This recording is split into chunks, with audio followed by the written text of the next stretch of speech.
दोस्तों साथियों, चलते चलते बाय खुश्तर में आप सभी का खैर मकदम है। दोस्तों, हम ये चाहते हैं कि जब भी मुलाकात हो तो किसी नए मेहमान और नए उन्वान के साथ हो। एक बहुत ही मशहूर और मारूफ शेर है कि एक पत्थर की भी तकदीर संवर सकती है, एक पत्थर की भी तकदीर संवर सकती है, शर्त यह है कि सलीके से संवारा जाए, शर्त यह है कि सलीके से तराशा जाए, शर्त यह है कि सलीके से संवारा जाए, निखारा जाए। दोस्तों, मैंने ये शेर पढ़ा, आप समझ गए होंगे।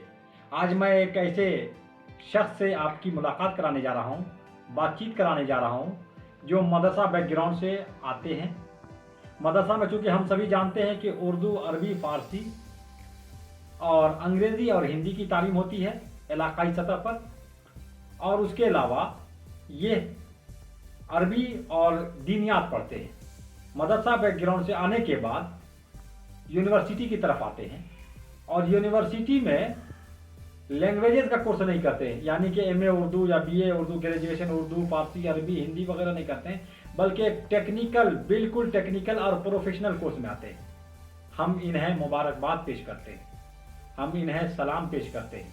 ये बच्चा अपना ही नहीं, अपने गांव का तो नाम रोशन करता ही है, अपने गांव इलाके का, डिस्ट्रिक्ट का, लेकिन ऐसे होनहार बच्चे को मदरसा से बैकग्राउंड से आने वाले बच्चों के लिए जो सिर्फ लैंग्वेजेस में चाहते हैं, उनके लिए मशाल राह है। अगर आप इनसे जानेंगे कि मदरसा से आने के बाद किस तरीके से इन्होंने बैकग्राउंड को मजबूत करते हुए क्या किया है, डिप्लोमा इंजीनियरिंग किया है। मैं बिल्कुल नहीं जानता डिप्लोमा इंजीनियरिंग होता क्या है, उसके बारे में क्या है। तो सबसे पहले हम गुलाम जहांगीर, इनका नाम है, इनसे बातचीत करते हैं, मुलाकात करते हैं। गुलाम जहांगीर साहब, आप अपने बारे में थोड़ा सा बताएं। अस्सलाम वालेकुम। जी वालेकुम। मेरा नाम गुलाम जहांगीर जी। मैं हरेबाद छोटे से गांव का रहने वाला हूँ। जी। सिमरी बख्तियारपुर के इलाके में पड़ता है जी। और डिस्ट्रिक्ट सहरसा है। अच्छा। मैं इब्तदाई तालीम जी। दारुल उलूम फैज़ान वारिस में जी। मुकम्मल की, जी। 4 क्लास तक। अच्छा, गांव के मदरसा गांव के मदरसे में 4 क्लास जी। तक। उसके बाद मैं पंडवा शरीफ के एक मदरसे मखदूम अशरफ मिशन में अच्छा 2 साल कोर्स किए। अच्छा, वहाँ 2 साल कोर्स 2 साल कोर्स किए। जी। उसके बाद वहीं से फिर मेरा इरादा हुआ अशरफिया जाने का। अच्छा, अशरफिया अशरफिया जाने का, हिंदुस्तान का मशहूर मारूफ हाँ, इदारा। हाँ, जी, अशरफिया। हाँ, अशरफिया। ठीक है जी। वहाँ जाने का इरादा हुआ। जी। तो वहाँ तो एडमिशन लिए, लेकिन हुआ नहीं। अच्छा अच्छा, एडमिशन वगैरह फॉर्म अंदर सब कुछ किया, लेकिन हाँ, हुआ नहीं वहाँ पे। जी। उसके बाद क्या करते, मैं हाँ। आ गया मैं छोटे से मदरसा ज़ियाउल उलूम में। अच्छा, ये अदरी में मऊ में पड़ता है। जी हाँ। अच्छा। तो वहाँ आ गया और वहाँ एडमिशन हो गया मेरा। माशाल्लाह जी। तो वहाँ मैंने हाँ। आलमियत मुकम्मल कर ली। अच्छा, आलिम आप मुकम्मल हैं जी। ज़ियाउल उलूम मदरसे जी। उसके बाद वहाँ से फिर आगे मतलब एक ही यूनिवर्सिटी जाने का मन किया, हाँ। तो मैं दिल्ली चला गया। अच्छा, हिंदुस्तान का दिल्ली की। हाँ, दिल्ली दिल्ली की गया। चूँकि मौके हैं, हाँ। जेएनयू है, जामिया है, DU है। जामिया में मेरा मकसद था जाने का। अच्छा अच्छा। तो वहाँ तो हो नहीं सका, क्योंकि उस वक्त कोई सर्टिफिकेट नहीं थी मेरे पास। अच्छा अच्छा, क्योंकि मदरसा बैकग्राउंड से आते थे। एक मदरसा बहुत अहम बात यह है कि मदरसा बैकग्राउंड जो दीनी मदारिस में तालीम हासिल करते हैं, तो आपके लिए ज़रूरी है कि बिहार मदरसा एजुकेशन बोर्ड की सर्टिफिकेट हो, ताकि आप यूनिवर्सिटी, कॉलेज वगैरह में एडमिशन ले सकें, और अब तो उसके ज़रिए जॉब भी हासिल कर सकते हैं जी। उसके बाद जैसे ही मुझे पता चला निज़ामुद्दीन एक मदरसा है दिल्ली में, जी जी, इसका सर्टिफिकेट यूनिवर्सिटी कबूल कर लेता है। अच्छा, तो मैंने वहाँ एडमिशन ले लिया। माशाल्लाह। अरबी और इंग्लिश ट्रांसलेट की वहाँ पर है, तो वहाँ पे हाँ। एडमिशन ले लिए मैं। जी। अच्छा, जामिया हज़रत निज़ामुद्दीन औलिया में अरबी और अंग्रेजी का ट्रांसलेशन का कोर्स होता है। जी हाँ। अच्छा अच्छा जी। तो वहाँ एडमिशन ले लिए जी। और उसके बाद 2 साल कोर्स किए। जी। जामिया का भी मतलब तैयारी वारी करके मैंने बहुत ज़्यादा तैयारी की और उसको किए, लेकिन जी। नहीं हो पाया वहाँ पे। जी जी जी। उसके बाद मैं पहले से जान रखा था, आपसे सुना था, हाँ। और भी बहुत सारे सुने जी जी, थे। दोस्त लोग से, हाँ। से सुना था। हाँ। मौलाना आज़ाद नेशनल मौलाना आज़ाद नेशनल उर्दू यूनिवर्सिटी के बारे में। जी जी जी। तो यहाँ का मेरा ख्याल हुआ कि यहाँ चल के देखते हैं क्या है। हाँ। लेकिन सर्टिफिकेट ना होने के बावजूद हाँ। सिर्फ मदरसा से, बिहार मदरसा बोर्ड एजुकेशन बोर्ड, से, हाँ। उससे मेरा फोकानिया का था। अच्छा। जी। तो फोकानिया का था। इस तरफ आप आलिम कोर्स करके 2 साल कोर्स कर लेते हैं, लेकिन मदरसा बिहार बोर्ड से सिर्फ फोकानिया था। जी फोकानिया था जी। यूनिवर्सिटी आने का मन तो जी, किया जी। बहुत ज़्यादा। यूनिवर्सिटी आने का मन कैसे हुआ? जी, मदरसा में आप मदरसा पढ़े और अचानक ज़हन कैसे बना कि यूनिवर्सिटी आया जाए? हाँ। यूनिवर्सिटी दिल्ली में देख रखे थे। अच्छा। वहाँ जो 2 साल कोर्स किए थे तो मैं अपने बहुत सर अच्छा। के साथ कौसर जी। नियाजी और अहमद सर के साथ जी, जी। जामिया मिल्लिया में मैं अक्सर जाया करता था। अच्छा, अच्छा। तो अच्छा लगा कि अच्छा ये लगा, बहुत अच्छा लगा ये और पढ़ा बहुत जाए। ज़्यादा मन किया वहाँ पढ़ने जी, को। जी। तो चूँकि आप जो इसमें आए डिप्लोमा वाले में, तो उसमें तो इंटेंस होता है ना? हाँ, और इंटेंस। फोकानिया के बेस पर आपने इंटेंस दिया। जी, तो उसमें हाँ। कैसा क्या हुआ? कुछ तजुर्बात? जी। सबसे पहली बात यह है कि यूनिवर्सिटी जाने के लिए मेरे हाँ। वालिदैन सब राज़ी नहीं थे। अच्छा, ये तो बहुत बड़ी बात है कि वालिदैन भी ये चाह रहे थे कि मदरसा में मदरसा दीन ही तालीम। मेरे। जी, जी, जी। तो एक हाँ। लड़के से मैं मतलब कांटेक्ट किया और उन्होंने मतलब मेरा फोकानिया के बेस से हम्म। मौलाना आज़ाद में डिप्लोमा में भर दिया, फॉर्म भर दिया। जी। उसके बाद मैं घर में किसी को बताया नहीं कि ऐसा ऐसा मैं करने वाला हूँ। मैं खुद ही से मतलब थोड़े थोड़े पैसे जमा करके और खुद ही अपने अकाउंट में रखना शुरू कर दिया। उसके बाद बहुत बड़ी बात। उसके बाद जब फॉर्म भर दिए उसके बाद सब एंट्रेंस का टेस्ट हुआ, सब कुछ हुआ। उसके बाद जब आप पटना में एंट्रेंस टेस्ट देने गए तो जी, तो कितना कैसे क्या? हाँ। रमज़ान में रोज़े रख करके तो गए। हाँ। घर में किसी को नहीं बताया। हाँ। उसके बाद मैं चला गया। हाँ। 10 बजे के आसपास मेरा टेस्ट था। अच्छा।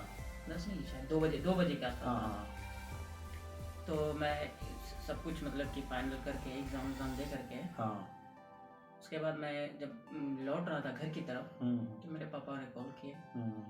कितने बजे? तो 4 बजे के आसपास। उनको हाँ। पता नहीं था कि कहाँ गया ये। हाँ, हाँ। कहीं जाता नहीं है और चला कहाँ गया चला बिना कहाँ बताए। गया? जी, जी। उसके बाद जब मैं उनका कॉल रिसीव किया तो उन्होंने बताया कि कहाँ गए हो, क्या कर रहे हो? तो मैंने कहा ऐसे ऐसी बात है, मैं एग्ज़ाम देने के लिए पटना आया हूँ। तो कौन सा एग्ज़ाम? क्या मैं मना किया था ना तुमको जाने के लिए, जी। क्यों गए? फिर मैं क्या करता उस वक्त, तो कुछ सुनने के लायक नहीं था। जी। उसके बाद मैं उनकी बात सुन करके और फिर आ गया मैं घर। जी। उसके बाद कुछ दिन के बाद मतलब वो क्या होता है, काउंसलिंग का टाइम आया। हाँ। उस वक्त भी मेरे वालिद ने जाने दिया। फिर भी मैं किसी तरह उनको ये करके फिर आपसे भी कितनी मर्तबा किया, बोला। तो उसके बाद गए। उसके बाद मैं काउंसलिंग हो गया और मैं यहाँ आ गया। बाज़ाब्ता हाँ, काउंसलिंग होने के बाद, चूँकि काउंसलिंग में होता ये है कि आपकी असल सर्टिफिकेट या असल असनादात तमाम को चेक करते हैं, नंबर मिलाते हैं, नाम मिलाते हैं, आधार कार्ड, पैन कार्ड, जो ये सब होता है, आईडी वगैरह। उसके अलावा जो आपकी असनादात है, सर्टिफिकेट्स हैं, जो नंबर्स हैं, वो सबको मिलाने के बाद आपको कंपैरिजन करने के बाद फिर आप लाते हैं। ये बताइए कि चूँकि आप मदरसा में आपने कहा कि आलिमियत का बाज़ाब्ता कोर्स कर चुके हैं और फिर यूनिवर्सिटी से आपने डिप्लोमा इंजीनियरिंग इन किसमें की आपने? इसी क्या फुल फॉर्म होता है? Electronic communication engineering. अच्छा, इलेक्ट्रॉनिक्स कम्युनिकेशन इंजीनियरिंग ये में आपने ये मुकम्मल कर लिया। तो दोनों में फ़र्क क्या? मदरसा की तालीम और यूनिवर्सिटी की तालीम में आपको कैसा फ़र्क महसूस हुआ?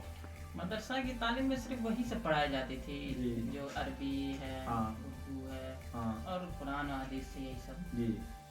लेकिन यूनिवर्सिटी के तालीम में एकदम खुले माइंड से कुछ भी पढ़ सकते हो, लेकिन पढ़ना है तुम्हें, पढ़ना है, हर हाल में तुम्हें पढ़ना है। वो डांट डपट या मारपीट कुछ नहीं, बस पढ़ना है। जैसे हो, हंस करके पढ़ो या रो के पढ़ो, लेकिन पढ़ना है। और ये कि फिर उस वक्त ज़हन भी बन गया था आपका, इतना दूर से आए थे और इतना दूर, तो कैसा लगा? अच्छा लगा था यूनिवर्सिटी? बहुत अच्छा लगा था। जब मैं पहला कदम यूनिवर्सिटी में रखा, दिल खुश हो गया देखने के बाद भी, और यहाँ का माहौल भी मुझे बहुत अच्छा लगा। जी। तो अच्छा ये बताइए, डिप्लोमा में जो मदरसा के तलबा के लिए, जैसे आप मदरसा से आए हैं, फिर आपने डिप्लोमा लिया, अरबी न करके MA BA वगैरह भी होता है, ग्रेजुएशन, आप लैंग्वेजेस ना करके डिप्लोमा का मन किया, तो आपको तो बहुत सारी परेशानियां आती होंगी कोई सब्जेक्ट वगैरह को समझने में? परेशानियां बहुत ज़्यादा हुई जी, लेकिन कहते हैं ना कि हिम्मत मर्दा मदद खुदा। जी, तो कैसा हुआ ये आपके साथ? जी। मैं जब मतलब एक मदरसे से इसमें आया और जिस मेरा फर्स्ट डे था क्लास का, तो मुझे कुछ समझ में नहीं आया मैं क्या करूं। सही बात है। कभी तो मन करता ये करो, कभी मन करा ये करो। और तरह तरह के लोग मशवरा देने वाले भी कि मदरसा में मैथ रहो। पढ़ा रहे थे जी। तो कुछ समझ में नहीं आ रहा था। हाँ। लास्ट में मैम से बोले कि ऐसी सी बात है, मैथ हाँ। नहीं पढ़ा, मुझे पढ़ाइए। हाँ मैं कितना से पढ़ाऊँ आपको? हाँ सही बात है, कितना से पढ़ाऊँ, कितना क्या से पढ़ाऊँ। केमिस्ट्री नहीं आती, केमिस्ट्री पढ़ाइए, अरे बाप। फिजिक्स पढ़ाइए। हाँ मैं ये सब सर से बात कर लिया और हाँ। सब सर के पास मैं पार्ट टाइम जाता था पढ़ने के लिए। अच्छा माशाल्लाह, वो सर लोग बगैर फीस के, बगैर फीस के कुछ नहीं लेते मतलब थे। मदरसा वहाँ जो यूनिवर्सिटी में भी पढ़ाते थे और आपको एक्स्ट्रा खुद से एक्स्ट्रा पढ़। पढ़- यहाँ तक कि मैं जी। उनके वो बताया कि मैं टोली चौकी में रहता हूँ यहाँ हाँ। हैदराबाद के यहाँ पे, हाँ तो मैं उनके रूम पे आ जाता था रात में पढ़ने के लिए। और वो पढ़ाते थे, पढ़ाते थे वो कोई कुछ मतलब कोई दिक्कत कुछ नहीं, नहीं। बहुत बड़ी बात है। मैथ जी। और कंप्यूटर साइंस मैं उनसे शाम बाद रोजाना आते थे जी। पढ़ने के लिए। अच्छा, अब ये तो बहुत अच्छा हो गया। अब आप 2-3 मिनट में, अगर 2-3 ये डिप्लोमा इंजीनियरिंग जो आपने ECE किया है, इसके बारे में जो हमारे देखने वाले सुनने वाले को बताएंगे कुछ। ये कोर्स तो मुझे बहुत हाँ। अच्छा लगा 3 साल का है। जी। स्कोप बहुत ज़्यादा है। अच्छा स्कोप है। हाँ। माशाल्लाह। जी। क्योंकि अभी मैं ट्रेनिंग के लिए भी आया अच्छा, हूँ, जब उसी के लिए कंप्लीट आया करने हूँ। के बाद क्या होता है, इंटर्नशिप आप कर रहे हैं? इंटर्नशिप, हाँ। हाँ, इंटर्नशिप में ट्रेनिंग कहाँ क्या कर रहे हैं उसके बारे में कुछ? एक्ट कंपनी है, जी जी। उसी में मैं ट्रेनिंग कर रहा हूँ। ये जो ACT या इंटरनेट, ये जो आप वाईफाई लगाते हैं पूरे हैदराबाद में, लाखों कस्टमर हैं इनके, इसी में आप ट्रेनिंग कर रहे हैं, तो इसमें क्या करना पड़ता है मुख्तसर में 1-2 जुमले में? इसमें ज़्यादा कुछ नहीं करना पड़ता है, बस बोर्ड को देखना पड़ता है और उसको मतलब रिपेयर टाइप का हाँ, होता है। हाँ। वो बताए जाते हैं कि ये चीज़ ऐसा होता है, आपने यहाँ पे अच्छा, पढ़ा होगा तो और जी। इसका यहाँ पे फायदा है यूज और है ये यहाँ। कर सकते हैं। अच्छा, मतलब मदरसा में प्रैक्टिकल तौर पर आपको नहीं, प्रैक्टिकल के तौर पर नहीं, कुछ नहीं दिखाते। यहाँ पे प्रैक्टिकल भी करते हैं? प्रैक्टिकल भी कराते हैं। अच्छा, आपको प्रैक्टिकल कराएंगे। अच्छा, ये बताइए कि आपका डिप्लोमा हो गया, आप ट्रेनिंग में है, मुस्तकबिल में आप क्या करना चाहते हैं? आप फ्यूचर आपसे क्या उम्मीद है? मैं बीटेक करना चाहता हूँ और इसी ही से बीटेक करना चाहता हूँ। अच्छा, इसी। क्योंकि इसी से बीटेक करने के बाद मुझे 2 ऑप्शन है, जी। एक ECE से और जी। एक कंप्यूटर साइंस से। अच्छा। लेकिन अगर मैं कंप्यूटर साइंस से कर रहा हूँ हाँ, तो मुझे सिर्फ एक ही है, एक ही है। क्योंकि वो कंप्यूटर साइंस और इसी में हमने दोबारा नहीं जा सकते हैं। अच्छा अच्छा। तो इसी के साथ जी, तो दोस्तों हम अपनी तरफ से और हमारी टीम की तरफ से चलते चलते भाई खुशतर की तरफ से भी आपके लिए मुस्तकबिल के लिए नेक ख्वाहिशात, अल्लाह पाक आपको खूब तरक्की दे आमीन। और इसी तरीके से आप अपना और गांव का नाम रोशन करते रहें, अपने माँ बाप का भी, हम सभी का भी। दोस्तों, मदरसा एजुकेशन, मदरसा का स्टूडेंट होने के बाद यूनिवर्सिटी आता है और यूनिवर्सिटी में कोई लैंग्वेजेस का कोर्स, कोई सादा सिंपल कोर्स नहीं करता, बल्कि एक बाज़ाब्ता प्रोफेशनल टेक्निकल कोर्स करता है और वो भी डिप्लोमा इंजीनियरिंग अल्हम्दुलिल्लाह कामयाब होता है। फिलहाल हैदराबाद में 3 महीने की ट्रेनिंग है, उसके बाद मुस्तकबिल में इनका इरादा बीटेक करने का है सेम सब्जेक्ट से। इसी के साथ हमें यानी कि खुशतर जामई को दीजिए इजाज़त, फिर मुलाकात होती है अगले वीडियो में किसी नए मेहमान, नए उन्वान के साथ। तब तक के लिए आप देखते रहिए हमारा YouTube चैनल चलते चलते। Bye Khushtar, thank you a lot, take care.